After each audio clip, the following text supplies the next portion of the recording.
ਸਤਿ ਸ਼੍ਰੀ ਅਕਾਲ। ਤੁਸੀਂ ਦੇਖ ਰਹੇ ਹੋ ਪੰਜਾਬ ਮੇਲ ਯੂਐਸਏ ਟੀਵੀ। ਮੈਂ ਹਾਂ ਵਰੁਣ ਕੌਰਮਾਨ। ਖਬਰਾਂ ਦੇ ਬੁਲੇਟਿਨ ਵਿੱਚ ਤੁਹਾਡਾ ਸਵਾਗਤ। ਖਬਰਾਂ ਦੇ ਬੁਲੇਟਿਨ ਦੇ sponsor real estate broker Mohan Cheema. Real estate ਦੀ ਦੁਨੀਆ 'ਚ ਮੰਨਿਆ ਪ੍ਰਮੰਨਿਆ ਨਾਮ। ਪੇਸ਼ ਨੇ ਪਹਿਲਾਂ ਚੋਣਵੀਆਂ ਖਬਰਾਂ। ਅਮਰੀਕਾ 8 ਅਫਰੀਕੀ ਦੇਸ਼ਾਂ ਤੋਂ ਹਟਾਏਗਾ ਯਾਤਰਾ ਪਾਬੰਦੀ। ਓਮਿਕਰੌਨ ਦੀ ਦਹਿਸ਼ਤ। ਅਮਰੀਕਾ 'ਚ ਲਗਭਗ 100 ਦੇ ਕਰੀਬ ਉਡਾਣਾਂ ਰੱਦ। ਓਮਿਕਰੌਨ ਕਾਰਨ ਕਈ ਜਹਾਜ਼ ਕੰਪਨੀਆਂ ਨੇ ਉਡਾਣਾਂ ਕੀਤੀਆਂ ਰੱਦ। ਕੋਰੋਨਾ ਦੇ ਵੱਧਦੇ ਪ੍ਰਕੋਪ ਕਾਰਨ ਸਿਡਨੀ ਹਵਾਈ ਅੱਡੇ ਤੇ 80 ਉਡਾਣਾਂ ਰੱਦ। ਕੈਨੇਡਾ 2021 ਵਿੱਚ 4 ਲੱਖ ਪੀਆਰ ਅਰਜ਼ੀਆਂ ਮਨਜ਼ੂਰ। ਸ਼ਿਨਜਿਆਂਗ ਤੋਂ ਦਰਾਮਦ ਤੇ ਰੋਕ ਸੰਬੰਧੀ ਅਮਰੀਕੀ ਕਾਨੂੰਨ ਦੀ ਚੀਨ ਨੇ ਕੀਤੀ ਨਿੰਦਾ। ਕਾਬੁਲ ਵਿੱਚ ਫਸਿਆ 2 ਸਾਲ ਦਾ ਮਾਸੂਮ। ਮਾਪਿਆਂ ਨੇ ਬਾਈਡਨ ਸਰਕਾਰ ਨੂੰ ਲਾਈ ਗੁਹਾਰ।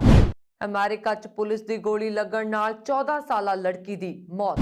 ਰਾਸ਼ਟਰਪਤੀ ਜੋ ਬਾਈਡਨ ਨੇ 2 ਹੋਰ ਜੱਜਾਂ ਨੂੰ ਕੀਤਾ ਨਾਮਜ਼ਦ। ਤੇ ਹੁਣ ਇਹਨਾਂ ਖਬਰਾਂ ਦਾ ਵਿਸਥਾਰ।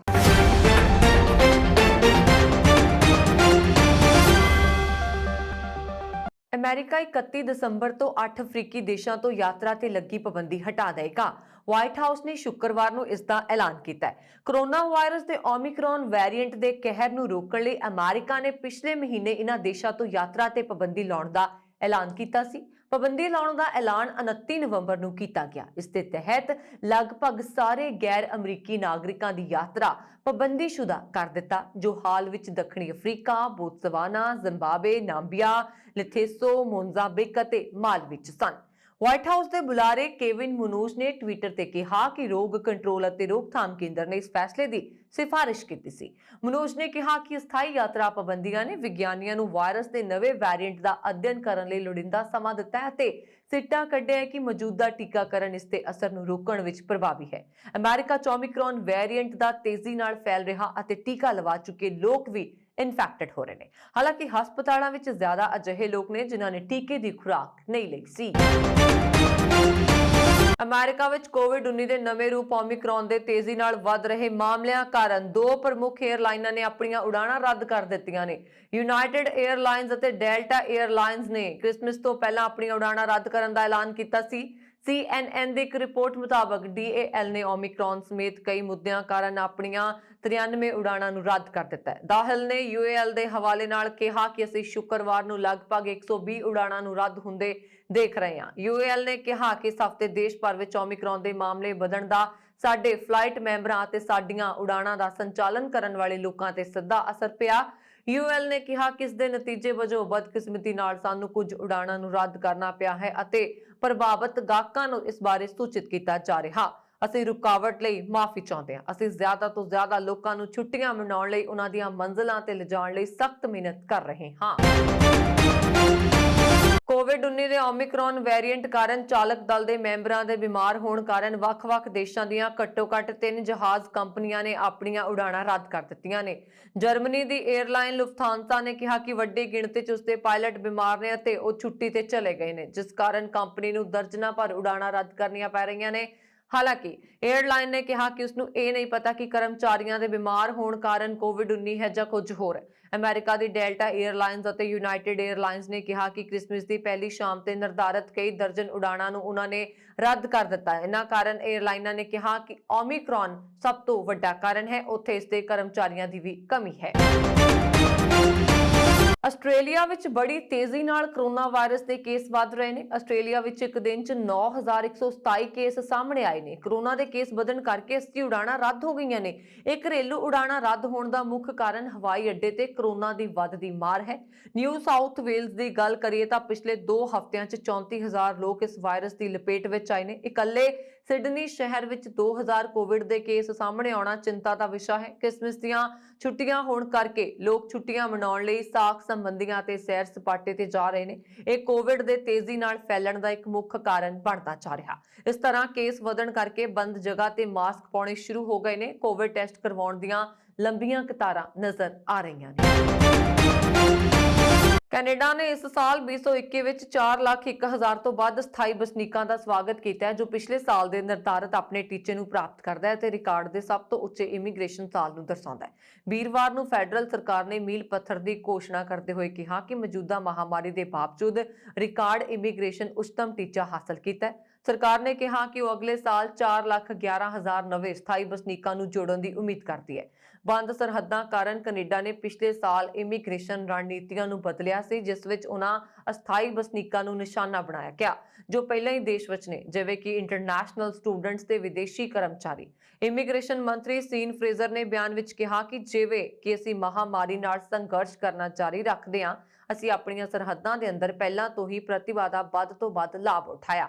ਇਸ ਢੰਗ ਨੇ ਕੰਮ ਕੀਤਾ। ਦੇਸ਼ ਨੇ 1 ਸਾਲ ਵਿੱਚ ਸਭ ਤੋਂ ਵੱਧ ਨਵੇਂ ਆਉਣ ਵਾਲੇ ਲੋਕਾਂ ਤੱਕ ਪਹੁੰਚ ਕੀਤੀ ਅਤੇ 1913 ਦੇ ਪੁਰਾਣੇ ਰਿਕਾਰਡ ਨੂੰ ਪਿੱਛੇ ਛੱਡ ਦਿੱਤਾ ਹੈ। ਗੌਰਤਲਬ ਹੈ ਕਿ ਕੈਨੇਡਾ ਆਰਥਿਕ ਵਿਕਾਸ ਲਈ ਇੰਟਰਨੈਸ਼ਨਲ ਪ੍ਰਵਾਸ ਤੇ ਬਹੁਤ ਜ਼ਿਆਦਾ ਨਿਰਭਰ ਕਰਦਾ ਹੈ। ਵਿਦੇਸ਼ੀ ਮੂਲ ਦੇ ਕਾਮਿਆਂ ਦੇ ਉੱਚ ਪ੍ਰਵਾਹ ਨੇ ਹਾਲ ਹੀ ਦੇ ਮਹੀਨਿਆਂ ਵਿੱਚ ਕਿਰਤ ਦੇ ਦਬਾਅ ਨੂੰ ਘੱਟ ਕਰਨ ਵਿੱਚ ਮਦਦ ਕੀਤੀ ਹੈ। ਅਜਿਹੇ ਸਮੇਂ ਵਿੱਚ ਜਦੋਂ ਮਹਿੰਗਾਈ ਵੱਧ ਰਹੀ ਹੈ। ਪਿਛਲੇ ਮਹੀਨੇ ਇੱਕ ਇੰਟਰਵਿਊ ਵਿੱਚ ਫਰੇਜ਼ਰ ਨੇ ਕਿਹਾ ਸੀ ਕਿ ਉਹ ਇਮੀਗ੍ਰੇਸ਼ਨ ਟੀਚਿਆਂ ਨੂੰ ਪੂਰਾ ਕਰਨ ਲਈ ਤਿਆਰ ਨੇ, ਪਰ ਇਸ ਤੋਂ ਪਹਿਲਾਂ ਉਹ ਕਿਰਤ ਦੀ ਘਾਟ ਨੂੰ ਪੂਰਾ ਕਰਨਾ ਜ਼ਰੂਰੀ ਸਮਝਦੇ ਹਨ। ਅਗਲੇ ਕੁਝ ਸਾਲਾਂ ਲਈ ਇਮੀਗ੍ਰੇਸ਼ਨ ਟੀਚਿਆਂ ਨੂੰ ਫਰਵਰੀ ਦੇ ਅੱਧ ਤੱਕ ਸੰਸਦ ਵਿੱਚ ਪੇਸ਼ ਕੀਤਾ ਜਾਏਗਾ। ਚੀਨ ਦੀ ਸਰਕਾਰ ਨੇ ਅਮਰੀਕਾ ਦੇ ਉਸ ਕਾਨੂੰਨ ਦੀ ਸ਼ੁੱਕਰਵਾਰ ਨੂੰ ਨਿੰਦਾ ਕੀਤੀ ਹੈ, ਜਿਸ ਵਿੱਚ ਸ਼ਿਨਜਿਆਂਗ ਸੂਬੇ 'ਚ ਉਈਗਰ ਮੁਸਲਮਾਨਾਂ ਤੋਂ ਬੰਦੂਆ ਮਜ਼ਦੂਰੀ ਕਰਵਾਉਣ ਦੇ ਦੋਸ਼ਾਂ ਤੇ ਇਸ ਅਸਥਿਰ ਸੂਬੇ ਤੋਂ ਦਰਾਮਦ ਪਾਬੰਦੀ ਲਾਈ ਗਈ। ਉਸਨੇ ਇਸ ਨੂੰ ਅੰਤਰਰਾਸ਼ਟਰੀ ਕਾਨੂੰਨ ਦੀ ਉਲੰਘਣਾ ਕਰਨ ਵਾਲਾ ਅਤੇ ਉਸਦੇ ਅੰਦਰੂਨੀ ਮਾਮਲਿਆਂ ਵਿੱਚ ਦਖਲ ਅੰਦਾਜ਼ੀ ਵਾਲਾ ਦੱਸਿਆ। ਚੀਨ ਨੇ ਦੇਸ਼ ਦੇ ਉੱਤਰ ਪੱਛਮੀ ਖੇਤਰ 'ਚ ਜ਼ਿਆਦਾਤਰ ਮੁਸਲਮਾਨ ਘੱਟ ਗਿਣਤੀਆਂ ਤੋਂ ਜ਼ੁਲਮ ਕੀਤੇ ਜਾਣ ਦੀਆਂ ਸ਼ਿਕਾਇਤਾਂ ਨੂੰ ਖਾਰਜ ਕੀਤਾ ਹੈ ਅਤੇ ਉਹਨਾਂ ਨੂੰ ਝੂਠਾ ਕਰਾਰ ਦਿੱਤਾ ਹੈ। ਅਮਰੀਕੀ ਰਾਸ਼ਟਰਪਤੀ ਜੋ ਬਾਈਡਨ ਨੇ ਵੀਰਵਾਰ ਨੂੰ ਇੱਕ ਬਿੱਲ ਤੇ ਦਸਤਖਤ ਕੀਤੇ ਨੇ, ਜਿਸ ਵਿੱਚ ਚੀਨ ਦੇ ਸ਼ਿਨਜਿਆਂਗ ਸੂਬੇ ਤੋਂ ਉਸ ਵੇਲੇ ਤੱਕ ਸਮਾਨ ਦੀ ਦਰਾਮਦ ਤੇ ਰੋਕ ਪ੍ਰਬੰਧ ਹੈ ਜਦ ਤੱਕ ਕਾਰੋਬਾਰੀ ਇਹ ਸਾਬਤ ਨਹੀਂ ਕਰਦੇ ਕਿ ਮਾਲ ਬਿਨਾਂ ਬੰਦੂਆ ਮਜ਼ਦੂਰਾਂ ਦੇ ਬਣਾਇਆ ਗਿਆ। ਚੀਨ ਤੇ ਪਿਛਲੇ ਕੁਝ ਸਾਲਾਂ ਤੋਂ ਅਮਰੀਕਾ, ਬ੍ਰਿਟੇਨ ਅਤੇ ਯੂਰੋਪੀਅਨ ਯੂਨੀਅਨ ਤੋਂ ਉਈਗਰ ਮੁਸਲਮਾਨਾਂ ਵਿਰੁੱਧ ਮਨੁੱਖੀ ਅਧਿਕਾਰਾਂ ਦੀ ਉਲੰਘਣਾ ਦੇ ਦੋਸ਼ ਲੱਗਦੇ ਰਹੇ ਨੇ। ਵਿਦੇਸ਼ ਮੰਤਰਾਲਾ ਦੇ ਬੁਲਾਰੇ ਚਾਓ ਲਿਜਿਆਨ ਨੇ ਇਸ ਨੂੰ ਸੱਚਾਈ ਅਤੇ ਤੱਥਾਂ ਨੂੰ ਅੰਨਾ ਕਰਕੇ ਚੀਨ ਦੇ ਸ਼ਿਨਜਿਆਂਗ ਸੂਬੇ 'ਚ ਮਨੁੱਖੀ ਅਧਿਕਾਰ ਸੰਬੰਧੀ ਹਾਲਾਤ ਨੂੰ ਖਰਾਬ ਢੰਗ ਨਾਲ ਕਲੰਕਿਤ ਕਰਨ ਦਾ ਕੋਸ਼ਿਸ਼ ਦੱਸਿਆ। ਉਹਨਾਂ ਨੇ ਕਿਹਾ ਕਿ ਇਹ ਇੰਟਰਨੈਸ਼ਨਲ ਕਾਨੂੰਨ ਅਤੇ ਇੰਟਰਨੈਸ਼ਨਲ ਸੰਬੰਧਾਂ ਨੂੰ ਸੰਚਾਲਿਤ ਕਰਨ ਵਾਲੇ ਬੁਨਿਆਦੀ ਨਿਯਮਾਂ ਦੀ ਗੰਭੀਰ ਉਲੰਘਣਾ ਕਰਦਾ ਹੈ ਅਤੇ ਇਹ ਚੀਨ ਦੇ ਅੰਦਰੂਨੀ ਮਾਮਲਿਆਂ 'ਚ ਦਖਲ ਅੰਦਾਜ਼ੀ। ਅਫਗਾਨਿਸਤਾਨ ਤੇ ਤਾਲਿਬਾਨ ਦੇ ਕਬਜ਼ੇ ਤੋਂ ਬਾਅਦ ਕਈ ਲੋਕ ਦੇਸ਼ ਛੱਡ ਕੇ ਜਾ ਚੁੱਕੇ ਨੇ। ਇਸ ਦੌਰਾਨ 2 ਸਾਲ ਦਾ ਮਾਸੂਮ ਹੰਜ਼ਾਲਾ ਅਫਗਾਨਿਸਤਾਨ ਵਿੱਚ ਹੀ ਰਹਿ ਗਿਆ ਤੇ ਉੱਥੇ ਹੀ ਫਸਿਆ ਹੋਇਆ। ਅਸਲ ਵਿੱਚ ਜਦੋਂ ਲੋਕ ਦੇਸ਼ ਛੱਡ ਕੇ ਭੱਜ ਰਹੇ ਸਨ, ਉਸ ਦੌਰਾਨ ਹੰਜ਼ਾਲਾ ਆਪਣੇ ਮਾਤਾ-ਪਿਤਾ ਤੋਂ ਵਿਛੜ ਗਿਆ ਸੀ। ਉਦੋਂ ਤੋਂ ਉਸਦੇ ਮਾਤਾ-ਪਿਤਾ ਉਸਨੂੰ ਆਪਣੇ ਕੋਲ ਲਿਆਉਣ ਦੀ ਪੂਰੀ ਕੋਸ਼ਿਸ਼ ਵਿੱਚ ਜੁਟੇ ਹੋਏ ਹਨ। ਮਾਤਾ-ਪਿਤਾ ਬਾਈਡਨ ਸਰਕਾਰ ਨੂੰ ਵੀ ਬੇਟੇ ਨੂੰ ਵਾਪਸ ਲਿਆਉਣ ਵਿੱਚ ਮਦਦ ਦੀ ਮੰਗ ਕਰ ਰਹੇ ਨੇ। ਫਿਲਹਾਲ ਹੰਜ਼ਾਲਾ ਉਹਨਾਂ ਤੋਂ ਹਜ਼ਾਰਾਂ ਮੀਲ ਦੂਰ ਹੈ। 16 ਅਗਸਤ 2021 ਦੀ ਸਵੇਰ ਨੂਰੁੱਲਾਹ ਖਾਦੀ ਅਤੇ ਉਹਨਾਂ ਦਾ ਪਰਿਵਾਰ ਕਾਬੁਲ ਦੇ ਹਵਾਈ ਅੱਡੇ ਵੱਲ ਜਾ ਰਹੇ ਸਨ ਤਾਂ ਜੋ ਉਹ ਕਿਸੇ ਸੁਰੱਖਿਅਤ ਜਗ੍ਹਾ ਤੇ ਪਹੁੰਚ ਸਕਣ, ਪਰ ਅਫਗਾਨਿਸਤਾਨ ਤੋਂ ਅਮਰੀਕੀ ਫੌਜ ਦੀ ਵਾਪਸੀ ਦੌਰਾਨ ਹੋਈ ਭੱਜ ਦੌੜ ਵਿੱਚ ਨੂਰੁੱਲਾਹ ਖਾਦੀ ਦਾ ਪਰਿਵਾਰ ਫਸ ਗਿਆ। ਨੂਰੁੱਲਾਹ ਦੀ ਪਤਨੀ ਨਸੀਮਾ ਅਤੇ ਉਹਨਾਂ ਦਾ 1 ਸਾਲ ਦਾ ਬੇਟਾ ਤਾਂ ਕਿਸੇ ਤਰ੍ਹਾਂ ਗੇਟ ਤੱਕ ਪਹੁੰਚ ਗਏ, ਪਰ ਇਸ ਮਗਰੋਂ ਗੇਟ ਬੰਦ ਕਰ ਦਿੱਤੇ ਗਏ। NBC ਦੀ ਨਿਊਜ਼ ਮੁਤਾਬਕ ਨੂਰੁੱਲਾਹ ਆਪਣੇ ਬੇਟੇ ਹੰਜ਼ਾਲਾ ਨਾਲ ਗੇਟ ਦੇ ਅੰਦਰ ਦਾਖਲ ਹੋਣ ਦੀ ਕੋਸ਼ਿਸ਼ ਕਰ ਰਿਹਾ ਸੀ, ਪਰ ਉਹਨਾਂ ਨੂੰ ਦਾਖਲ ਨਹੀਂ ਹੋਣ ਦਿੱਤਾ ਗਿਆ। ਨੂਰੁੱਲਾਹ ਨੇ ਦੱਸਿਆ ਕਿ ਉਸ ਦੌਰਾਨ ਤਾਲਿਬਾਨ ਦੇ ਲੜਾਕੇ ਲੋਕਾਂ ਨੂੰ ਮਾਰਨ ਲਈ ਆ ਰਹੇ ਸਨ, ਇਸ ਲਈ ਆਪਣੇ ਬੇਟੇ ਨੂੰ ਬਚਾਉਣ ਲਈ ਆਪਣੇ ਭਰਾ ਤੋਂ ਮਦਦ ਮੰਗੀ। ਉਹਨਾਂ ਨੇ ਭਰਾ ਨੂੰ ਹੰਜ਼ਾਲਾ ਨੂੰ ਪਾਣੀ ਪਿਲਾਉਣ ਲਈ ਕਿਹਾ ਅਤੇ ਕਿਹਾ ਕਿ ਜਦੋਂ ਤੱਕ ਉਹਨਾਂ ਨੂੰ ਹਵਾਈ ਅੱਡੇ ਤੇ ਐਂਟਰੀ ਨਹੀਂ ਮਿਲ ਜਾਂਦੀ ਉਦੋਂ ਤੱਕ ਉਸ ਨੂੰ ਆਪਣੇ ਕੋਲ ਹੀ ਰੱਖੇ। ਫਿਰ ਉਹ ਕਿਸੇ ਤਰ੍ਹਾਂ ਹਵਾਈ ਅੱਡੇ ਦੇ ਅੰਦਰ ਹਵਾਈ ਜਹਾਜ਼ ਤੱਕ ਪਹੁੰਚ ਗਏ, ਪਰ ਉਹਨਾਂ ਦਾ ਭਰਾ ਹੰਜ਼ਾਲਾ ਨੂੰ ਲੈ ਕੇ ਹਵਾਈ ਅੱਡੇ ਦੇ ਅੰਦਰ ਦਾਖਲ ਨਹੀਂ ਹੋ ਸਕਿਆ। ਅਮਰੀਕਾ ਦੇ ਲਾਸ ਏਂਜਲਸ ਵਿੱਚ ਇੱਕ ਦੋਸ਼ੀ ਨੂੰ ਫੜਨ ਦੀ ਕੋਸ਼ਿਸ਼ ਕਰ ਰਹੀ ਪੁਲਿਸ ਦੀ ਗੋਲੀ ਅਚਾਨਕ ਇੱਕ 14 ਸਾਲਾ ਕੁੜੀ ਦੇ ਲੱਗ ਗਈ, ਜਿਸ ਮਗਰੋਂ ਉਸ ਦੀ ਮੌਤ ਹੋ ਗਈ। ਪੁਲਿਸ ਨੇ ਇੱਕ ਸ਼ੱਕੀ ਤੇ ਗੋਲਾਬਾਰੀ ਕੀਤੀ ਸੀ, ਜਿਸਨੇ ਪਹਿਲਾਂ ਇੱਕ ਔਰਤ ਨਾਲ ਕੁੱਟਮਾਰ ਕੀਤੀ ਸੀ। ਪੁਲਿਸ ਵੀਰਵਾਰ ਨੂੰ ਕੱਪੜਿਆਂ ਦੀ ਦੁਕਾਨ ਤੇ ਸ਼ੱਕੀ ਵਿਅਕਤੀ ਨੂੰ ਫੜਨ ਦੀ ਕੋਸ਼ਿਸ਼ ਕਰ ਰਹੀ ਸੀ ਜਦੋਂ ਪੁਲਿਸ ਵੱਲੋਂ ਚਲਾਈ ਗਈ ਗੋਲੀ ਡਰੈਸਿੰਗ ਰੂਮ ਵਿੱਚ ਕੁੜੀ ਨੂੰ ਲੱਗੀ। ਅਧਿਕਾਰੀਆਂ ਨੇ ਦੱਸਿਆ ਕਿ ਪੁਲਿਸ ਨੇ ਪੁਰਸ਼ ਸ਼ੱਕੀ ਨੂੰ ਵੀ ਮਾਰ ਦਿੱਤਾ ਹੈ। ਪੁਰਸ਼ ਅਤੇ ਕੁੜੀ ਦੇ ਨਾਂ ਦਾ ਖੁਲਾਸਾ ਨਹੀਂ ਕੀਤਾ ਗਿਆ। ਜਿਹੜੀ ਔਰਤ ਨਾਲ ਕੁੱਟਮਾਰ ਕੀਤੀ ਗਈ ਉਸ ਨੂੰ ਗੰਭੀਰ ਸੱਟਾਂ ਲੱਗੀਆਂ ਨੇ। ਉਸ ਨੂੰ ਹਸਪਤਾਲ ਵਿੱਚ ਦਾਖਲ ਕਰਵਾਇਆ ਗਿਆ ਹੈ। ਸੈਨ ਫਰਨਾਂਡੋ ਵੈਲੀ ਦੇ ਉੱਤਰੀ ਹਾਲੀਵੁੱਡ ਖੇਤਰ ਵਿੱਚ ਬਰਲਿੰਗਟਨ ਸਟੋਰ ਤੇ ਰਾਤ ਕਰੀਬ 12:45 ਵਜੇ ਗੋਲਾਬਾਰੀ ਕੀਤੀ ਗਈ। ਲਾਸ ਏਂਜਲਸ ਪੁਲਿਸ ਕਪਤਾਨ ਸਟੈਸੀ ਸਪੈਲ ਨੇ ਇੱਕ ਨਿਊਜ਼ ਕਾਨਫਰੰਸ ਵਿੱਚ ਦੱਸਿਆ ਕਿ ਪੁਲਿਸ ਨੂੰ ਇੱਕ ਔਰਤ ਤੇ ਤੇਜ਼ਧਾਰ ਹਥਿਆਰਾਂ ਨਾਲ ਹਮਲਾ ਕਰਨ ਅਤੇ ਗੋਲੀ ਚਲਾਉਣ ਦੀ ਰਿਪੋਰਟ ਮਿਲੀ ਸੀ। ਜਦੋਂ ਅਧਿਕਾਰੀਆਂ ਨੇ ਸ਼ੱਕੀ ਵਿਅਕਤੀ ਨੂੰ ਕਿਸੇ ਹੋਰ ਵਿਅਕਤੀ ਤੇ ਹਮਲਾ ਕਰਦੇ ਦੇਖਿਆ ਤਾਂ ਉਹਨਾਂ ਨੇ ਉਸ ਤੇ ਗੋਲੀ ਚਲਾ ਦਿੱਤੀ, ਜਿਸ ਨਾਲ ਉਸ ਦੀ ਮੌਤ ਹੋ ਗਈ। ਲਾਸ ਏਂਜਲਸ ਪੁਲਿਸ ਵਿਭਾਗ ਦੇ ਸਹਾਇਕ ਮੁਖੀ ਡੋਮਿਨਿਕ ਚੌ ਮੁਤਾਬਕ ਗੋਲਾਬਾਰੀ ਦੌਰਾਨ ਡਰੈਸਿੰਗ ਰੂਮ ਵਿੱਚ ਗੋਲੀ ਇੱਕ ਨਾਬਾਲਗ ਨੂੰ ਲੱਗੀ। ਉਹਨਾਂ ਨੇ ਕਿਹਾ ਕਿ ਮਾਮਲੇ ਦੀ ਜਾਂਚ ਜਾਰੀ ਹੈ। ਅਮਰੀਕਾ ਦੇ ਰਾਸ਼ਟਰਪਤੀ ਜੋ ਬਾਈਡਨ ਨੇ ਸੰਘੀ ਬੈਂਚ ਲਈ ਇਸ ਸਾਲ 2 ਹੋਰ ਜੱਜਾਂ ਨੂੰ ਨਾਮਜ਼ਦ ਕੀਤਾ ਹੈ। ਇਸ ਦੇ ਨਾਲ ਹੀ ਬਾਈਡਨ ਦੇ ਕਾਰਜਕਾਲ ਦੇ ਪਹਿਲੇ ਸਾਲ ਵਿੱਚ ਹੁਣ ਤੱਕ 40 ਜੱਜਾਂ ਦੀ ਪੁਸ਼ਟੀ ਹੋ ਚੁੱਕੀ ਹੈ। ਵਾਈਟ ਹਾਊਸ ਮੁਤਾਬਕ ਇਹਨਾਂ 2 ਜੱਜਾਂ ਦੀ ਨਾਮਜ਼ਦਗੀ ਨਾਲ ਬਾਈਡਨ ਨੇ ਹੁਣ ਤੱਕ 75 ਸੰਘੀ ਜੱਜਾਂ ਨੂੰ ਨਾਮਜ਼ਦ ਕੀਤਾ ਹੈ। ਵਾਈਟ ਹਾਊਸ ਮੁਤਾਬਕ ਇਹਨਾਂ 2 ਜੱਜਾਂ ਦੀ ਨਾਮਜ਼ਦਗੀ ਨਾਲ ਬਾਈਡਨ ਨੇ ਹੁਣ ਤੱਕ 75 ਸੰਘੀ ਜੱਜਾਂ ਨੂੰ ਨਾਮਜ਼ਦ ਕੀਤਾ ਹੈ। ਵਾਈਟ ਹਾਊਸ ਮੁਤਾਬਕ ਹੁਣ ਤੱਕ ਪੁਸ਼ਟੀ ਕੀਤੇ ਗਏ 40 ਜੱਜਾਂ ਚੋਂ 80% ਔਰਤਾਂ ਅਤੇ 53% ਗੈਰ ਗੋਰੇ ਵਿਅਕਤੀ ਨੇ। ਬਾਈਡਨ ਨੇ ਨੈਂਸੀ ਗਬਾਨਾ ਅਬਦੂ ਨੂੰ ਦੱਖਣ ਵਿੱਚ 11ਵੇਂ ਸਰਕਿਟ ਲਈ ਯੂਐਸ ਕੋਰਟ ਆਫ ਅਪੀਲਜ਼ ਲਈ ਨਾਮਜ਼ਦ ਕੀਤਾ ਹੈ। ਉਹ ਉਸ ਅਦਾਲਤ ਵਿੱਚ ਹੁਣ ਤੱਕ ਦੀ ਪਹਿਲੀ ਗੈਰ ਗੋਰੀ ਮਹਿਲਾ ਜੱਜ ਹੋਏਗੀ। ਇਸ ਸਰਕਟ ਵਿੱਚ ਅਲਬਾਮਾ, ਜਾਰਜੀਆ ਤੇ ਫਲੋਰੀਡਾ ਆਉਂਦੇ ਹਨ। ਇੱਥੇ 85 ਲੱਖ ਗੈਰ ਗੋਰੇ ਰਹਿੰਦੇ ਨੇ। ਬਾਈਡਨ ਦੁਆਰਾ ਕੀਤੀ ਗਈ ਦੂਜੀ ਨਾਮਜ਼ਦਗੀ ਵਿੱਚ ਇੱਕ ਗੈਰ ਗੋਰੀ ਔਰਤ ਦੀ ਹੈ। ਉਹ ਜੇ ਮਿਸ਼ੇਲ ਚਾਈਲਡਸ ਦੇ ਹੈ ਜੋ ਇਸ ਸਮੇਂ ਦੱਖਣੀ ਕੈਰੋਲੀਨਾ ਲਈ ਯੂਐਸ ਜ਼ਿਲ੍ਹਾ ਅਦਾਲਤ ਦੀ ਜੱਜ ਹੈ। ਉਸ ਨੂੰ ਡਿਸਟ੍ਰਿਕਟ ਆਫ ਕੋਲੰਬੀਆ ਸਰਕਿਟ ਲਈ ਯੂਐਸ ਕੋਰਟ ਆਫ ਅਪੀਲਜ਼ ਲਈ ਨਾਮਜ਼ਦ ਕੀਤਾ ਗਿਆ ਹੈ। ਅਮਰੀਕਾ ਮੌਜੂਦਾ ਸਮੇਂ ਵਿੱਚ ਨਵੀਆਂ ਅਤੇ ਪੁਰਾਣੀਆਂ ਕਾਰਾਂ ਦੀ ਭਾਰੀ ਕਮੀ ਦਾ ਸਾਹਮਣਾ ਕਰ ਰਿਹਾ। ਸਾਲ ਦੇ ਅਖੀਰ ਵਿੱਚ ਅਮਰੀਕਾ ਦੇ ਲੋਕਾਂ ਵਿੱਚ ਖਰੀਦਦਾਰੀ ਨੂੰ ਲੈ ਕੇ ਵੱਡਾ ਰੁਝਾਨ ਦੇਖਣ ਨੂੰ ਮਿਲਦਾ ਹੈ, ਪਰ ਕਾਰਾਂ ਦਾ ਇੰਤਜ਼ਾਰ ਕਰ ਰਹੇ ਲੋਕਾਂ ਨੂੰ ਵਾਹਨ ਨਹੀਂ ਮਿਲ ਰਹੇ। ਇਸ ਮੌਕੇ ਦਾ ਲਾਭ ਲੈਂਦੇ ਹੋਏ ਕਾਰ ਵਿਕਰੇਤਾ ਵੀ ਅਸਲ ਕੀਮਤ ਤੋਂ ਵੱਧ ਕੀਮਤ ਤੇ ਆਪਣੀਆਂ ਕਾਰਾਂ ਵੇਚ ਰਹੇ ਨੇ। ਇਸ ਦਾ ਕਾਰਨ ਇਹ ਹੈ ਕਿ ਦੁਨੀਆ ਭਰ ਦੀਆਂ ਕਾਰ ਨਿਰਮਾਤਾ ਕੰਪਨੀਆਂ ਇਸ ਸਮੇਂ ਸੈਮੀਕੰਡਕਟਰ ਚਿਪ ਦੀ ਭਾਰੀ ਕਮੀ ਦਾ ਸਾਹਮਣਾ ਕਰ ਰਹੀਆਂ ਨੇ। ਇਸ ਸੰਕਟ ਤੋਂ ਅਮਰੀਕਾ ਵੀ ਬਚ ਨਹੀਂ ਸਕਿਆ। ਨਵੀਆਂ ਕਾਰਾਂ ਦੀ ਅਸੈਂਬਲਿੰਗ ਲਈ ਅਤੇ ਪੁਰਾਣੀਆਂ ਕਾਰਾਂ ਦੇ ਸਾਜ਼ੋ ਸਮਾਨ ਲਈ ਸਪਲਾਈ ਨਹੀਂ ਹੋ ਰਹੀ। ਨਤੀਜੇ ਵਜੋਂ ਪੁਰਾਣੀ ਕਾਰ ਖਰੀਦਣ ਵਾਲਿਆਂ ਨੂੰ ਫਲਾਈਟ ਜ਼ਰੀਏ 900 ਕਿਲੋਮੀਟਰ ਤੱਕ ਦਾ ਲੰਬਾ ਸਫ਼ਰ ਤੈਅ ਕਰਕੇ ਡਿਲੀਵਰੀ ਲੈਣ ਲਈ ਜਾਣਾ ਪੈ ਰਿਹਾ। ਅਮਰੀਕੀ ਕੰਪਨੀਆਂ ਆਪਣੀਆਂ ਕਾਰਾਂ ਵਿੱਚ ਬਹੁਤ ਸਾਰੀਆਂ ਕੰਪਿਊਟਰ ਚਿਪ ਦਾ ਇਸਤੇਮਾਲ ਕਰਦੀਆਂ ਨੇ। ਚਿਪ ਦੀ ਕਮੀ ਕਾਰਨ ਉਤਪਾਦਨ ਲਗਭਗ ਬੰਦ ਹੋ ਗਿਆ। ਇਸ ਕਾਰਨ ਡੀਲਰਾਂ ਕੋਲ ਕਾਰਾਂ ਦਾ ਸਟਾਕ ਨਹੀਂ ਹੈ। ਜ਼ਿਕਰਯੋਗ ਹੈ ਕਿ ਕਰੋਨਾ ਮਹਾਮਾਰੀ ਤੋਂ ਬਾਅਦ ਲੋਕ ਬਹੁਤ ਹੀ ਸਜਗ ਹੋ ਗਏ ਨੇ ਅਤੇ ਜਨਤਕ ਵਾਹਨ ਦੀ ਥਾਂ ਨਿੱਜੀ ਵਾਹਨ ਜ਼ਰੀਏ ਯਾਤਰਾ ਕਰਨ ਦੇ ਵਿਕਲਪ ਨੂੰ ਚੁਣ ਰਹੇ ਨੇ। ਇਸ ਕਾਰਨ ਦੁਨੀਆ ਭਰ ਵਿੱਚ ਕਾਰਾਂ ਦੀ ਮੰਗ ਵੱਧ ਗਈ ਹੈ। ਇਸ ਦੇ ਨਾਲ ਹੀ ਲੋਕਾਂ ਦਾ ਰੁਝਾਨ ਹੁਣ ਇਲੈਕਟ੍ਰੋਨਿਕ ਕਾਰਾਂ ਵੱਲ ਵੀ ਵੱਧ ਰਿਹਾ ਹੈ। ਦੁਬਈ ਪੁਲਿਸ ਨੇ ਇੱਕ ਵੱਡੀ ਡਰੱਗਸ ਤਸਕਰੀ ਨੂੰ ਨਾਕਾਮ ਕਰਨ ਵਿੱਚ ਸਫਲਤਾ ਹਾਸਲ ਕੀਤੀ ਹੈ।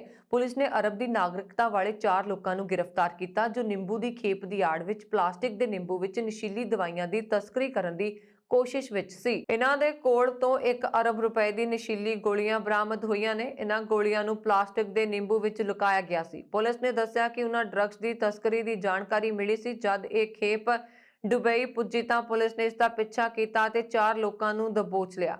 ਦੁਬਈ ਪੁਲਿਸ ਨੇ ਨਾਰਕੋਟਿਕਸ ਵਿਭਾਗ ਦੇ ਡਾਇਰੈਕਟਰ ਬ੍ਰਿਗੇਡੀਅਰ ਈਦ ਹਰੇਬ ਨੇ ਦੱਸਿਆ ਕਿ ਸ਼ੱਕੀਆਂ ਵਿੱਚੋਂ ਇੱਕ ਨੇ ਨਕਲੀ ਨਿੰਬੂ ਨੂੰ ਅਸਲੀ ਨਿੰਬੂ ਤੋਂ ਅਲੱਗ ਕਰਨ ਦੇ ਲਈ ਖੁਦ ਨੂੰ ਕੰਟੇਨਰ ਵਿੱਚ ਲੁਕਾਇਆ ਅਤੇ ਉਹ ਇਸ ਵਿੱਚ ਲਗਭਗ 2 ਘੰਟੇ ਤੱਕ ਬੰਦ ਰਿਹਾ। ਸੰਯੁਕਤ ਰਾਸ਼ਟਰ ਨੇ ਤਾਲਿਬਾਨ ਦੇ ਅੰਦਰੂਨੀ ਮਾਮਲਿਆਂ ਬਾਰੇ ਮੰਤਰਾਲੇ ਨੂੰ ਅਫਗਾਨਿਸਤਾਨ ਦੀ ਸੁਰੱਖਿਆ ਲਈ $60 ਲੱਖ ਦੀ ਮਦਦ ਦੇਣ ਦੀ ਪੇਸ਼ਕਸ਼ ਕੀਤੀ ਹੈ। ਅਫਗਾਨ ਸਰਕਾਰ ਨੇ ਇਸ ਮੰਤਰਾਲੇ ਦੀ ਜ਼ਿੰਮੇਵਾਰੀ ਖੁੰਖਾਰ ਅੱਤਵਾਦੀ ਅਤੇ ਹੱਕਾਨੀ ਨੈਟਵਰਕ ਦੇ ਸਰਗਨਾ ਸਿਰਾਜੁਦੀਨ ਹੱਕਾਨੀ ਕੋਲ ਹੈ। ਸਿਰਾਜੁਦੀਨ ਅਮਰੀਕਾ ਤੇ ਯੂਐਨ ਦੇ ਪਾਬੰਦੀਸ਼ੁਦਾ ਅੱਤਵਾਦੀਆਂ ਦੀ ਸੂਚੀ ਵਿੱਚ ਸ਼ਾਮਲ ਹੈ। ਅਮਰੀਕੀ ਜਾਂਚ ਏਜੰਸੀ FBI ਇਸ ਮੋਸਟ ਵਾਂਟਡ ਅੱਤਵਾਦੀ ਨੂੰ ਕਈ ਸਾਲ ਤੋਂ ਲੱਭ ਰਹੀ ਹੈ। ਯੂਐਨ ਤੋਂ ਮਿਲਣ ਵਾਲੇ ਇਸ ਪੈਸੇ ਦੀ ਵਰਤੋਂ ਅਫਗਾਨਿਸਤਾਨ ਵਿੱਚ ਸੰਯੁਕਤ ਰਾਸ਼ਟਰ ਦੇ ਦਫ਼ਤਰਾਂ ਦੀ ਸੁਰੱਖਿਆ ਕਰਨ ਵਾਲੇ ਤਾਲਿਬਾਨੀ ਲੜਾਕਿਆਂ ਨੂੰ ਤਨਖਾਹ ਦੇਣ ਲਈ ਕੀਤੀ ਜਾਏਗੀ। ਇਸ ਤੋਂ ਇਲਾਵਾ ਇਹਨਾਂ ਪੈਸਿਆਂ ਰਾਹੀਂ ਤਾਲਿਬਾਨੀ ਲੜਾਕਿਆਂ ਨੂੰ ਖਾਣ ਪੀਣ ਦੀਆਂ ਚੀਜ਼ਾਂ ਵੀ ਮੁਹੱਈਆ ਕਰਵਾਈਆਂ ਜਾਣਗੀਆਂ। ਅਗਸਤ ਵਿੱਚ ਤਾਲਿਬਾਨ ਦੇ ਕਬਜ਼ੇ ਤੋਂ ਬਾਅਦ ਅਫਗਾਨਿਸਤਾਨ ਦੀ ਆਰਥਿਕ ਹਾਲਾਤ ਲਗਾਤਾਰ ਵਿਗੜਦੀ ਜਾ ਰਹੀ ਹੈ। ਲੋਕਾਂ ਨੂੰ ਖਾਣ ਪੀਣ ਲਈ ਆਪਣੇ ਘਰਾਂ ਦੀਆਂ ਚੀਜ਼ਾਂ ਨੂੰ ਸੜਕਾਂ ਤੇ ਵੇਚਣਾ ਪੈ ਰਿਹਾ। ਕੋਰੋਨਾ ਵਾਇਰਸ ਦਾ ਓਮਿਕਰੌਨ ਵੇਰੀਐਂਟ ਜਿਸ ਨੂੰ ਸਭ ਤੋਂ ਪਹਿਲਾਂ ਪਿਛਲੇ ਮਹੀਨੇ ਅਫਰੀਕਨ ਦੇਸ਼ਾਂ ਵਿੱਚ ਪਾਇਆ ਗਿਆ, ਉਹ ਸਿਰਫ 4 ਹਫ਼ਤਿਆਂ ਦੇ ਅੰਦਰ ਨਾ ਸਿਰਫ ਦੁਨੀਆ ਦੇ 108 ਦੇਸ਼ਾਂ ਵਿੱਚ ਫੈਲ ਚੁੱਕਾ ਹੈ ਬਲਕਿ ਲੱਖ ਤੋਂ ਜ਼ਿਆਦਾ ਲੋਕਾਂ ਨੂੰ ਆਪਣੀ ਲਪੇਟ ਵਿੱਚ ਲੈ ਚੁੱਕਾ ਹੈ। ਕਿਉਂਕਿ ਓਮਿਕਰੌਨ ਵੇਰੀਐਂਟ ਦੇ ਅਸਰ ਨੂੰ ਲੈ ਕੇ ਅਜੇ ਤੱਕ ਦੁਨੀਆ ਨੂੰ ਸਹੀ ਜਾਣਕਾਰੀ ਨਹੀਂ ਹੈ ਅਤੇ ਮੌਤਾਂ ਸ਼ੁਰੂ ਹੋ ਚੁੱਕੀਆਂ ਨੇ। ਲਿਹਾਜ਼ਾ ਦੁਨੀਆ ਭਰ ਦੇ ਦੇਸ਼ ਖਲਬਲੀ ਮਚੀ ਹੋਈ ਹੈ। ਖਾਸ ਕਰਕੇ ਇੰਗਲੈਂਡ ਵਿੱਚ ਕੋਰੋਨਾ ਦੇ 1 ਲੱਖ ਤੋਂ ਵੀ ਜ਼ਿਆਦਾ ਮਾਮਲੇ ਇੱਕ ਦਿਨ ਵਿੱਚ ਰਿਪੋਰਟ ਕੀਤੇ ਗਏ ਨੇ। ਇਸ ਨੇ ਇੰਗਲੈਂਡ ਸਰਕਾਰ ਨੂੰ ਦੇਸ਼ ਵਿੱਚ ਸਖਤੀ ਵਰਤਣ ਦੇ ਲਈ ਮਜਬੂਰ ਕਰ ਦਿੱਤਾ। ਲੇਕਿਨ ਕਿਸਮਤ ਦੀ ਮਜਬੂਰੀ ਕਾਰਨ ਸਰਕਾਰ ਦੇਸ਼ ਵਿੱਚ ਅਜੇ ਲਾਕਡਾਊਨ ਨਹੀਂ ਲਗਾ ਰਹੀ। ਓਮਿਕਰੌਨ ਵੇਰੀਐਂਟ ਅਜੇ ਮਹੀਨੇ ਪਹਿਲਾਂ ਹੀ ਮਿਲਿਆ। ਕੋਰੋਨਾ ਵਾਇਰਸ ਦਾ ਇਹ ਵੇਰੀਐਂਟ ਦੁਨੀਆ ਦੇ 108 ਦੇਸ਼ਾਂ ਵਿੱਚ ਫੈਲ ਚੁੱਕਾ ਹੈ ਅਤੇ ਅਜੇ ਤੱਕ 1,51,000 ਲੋਕ ਇਸ ਦੀ ਲਪੇਟ ਵਿੱਚ ਆ ਚੁੱਕੇ ਨੇ, ਜਿਨ੍ਹਾਂ ਵਿੱਚੋਂ 26 ਦੀ ਮੌਤ ਹੋ ਚੁੱਕੀ ਹੈ। ਦੱਖਣੀ ਅਫਰੀਕਾ ਵਿੱਚ 24 ਨਵੰਬਰ ਨੂੰ ਓਮਿਕਰੌਨ ਦਾ ਪਹਿਲਾ ਮਾਮਲਾ ਦਰਜ ਕੀਤਾ ਗਿਆ ਸੀ। ਦੱਖਣੀ ਓਮਿਕਰੌਨ ਵਿੱਚ ਡੈਲਟਾ ਵੇਰੀਐਂਟ ਲਈ ਮਹੀਨੇ ਦੇ ਸ਼ੁਰੂ ਵਿੱਚ ਸਿਰਫ 2% ਨਵੇਂ ਮਾਮਲਿਆਂ ਲਈ ਜ਼ਿੰਮੇਵਾਰ ਸੀ, ਜੋ ਕਿ 12 ਜੁਲਾਈ ਤੱਕ ਵੱਧ ਕੇ 99% ਹੋ ਗਿਆ ਸੀ। ਵਿਸ਼ਵ ਸਿਹਤ ਸੰਗਠਨ ਨੇ ਇੱਕ ਵਾਰ ਫਿਰ ਬੂਸਟਰ ਡੋਜ਼ ਨੂੰ ਲੈ ਕੇ ਅਮੀਰ ਦੇਸ਼ਾਂ ਦੀ ਆਲੋਚਨਾ ਕੀਤੀ ਹੈ। ਉਸਨੇ ਕਿਹਾ ਕਿ ਇਸ ਡੋਜ਼ ਨਾਲ ਅਮੀਰ ਤੇ ਗਰੀਬ ਦੇਸ਼ਾਂ ਵਿਚਾਲੇ ਵੈਕਸੀਨ ਵੰਡ ਦਾ ਪਾੜਾ ਵੱਧ ਜਾਏਗਾ ਤੇ ਗਰੀਬ ਦੇਸ਼ਾਂ ਤੱਕ ਵੈਕਸੀਨ ਨਹੀਂ ਪਹੁੰਚੇਗੀ। ਇਸ ਦੇ ਚਲਦਿਆਂ ਮਹਾਮਾਰੀ ਲੰਬੇ ਸਮੇਂ ਤੱਕ ਬਣੀ ਰਹੇਗੀ।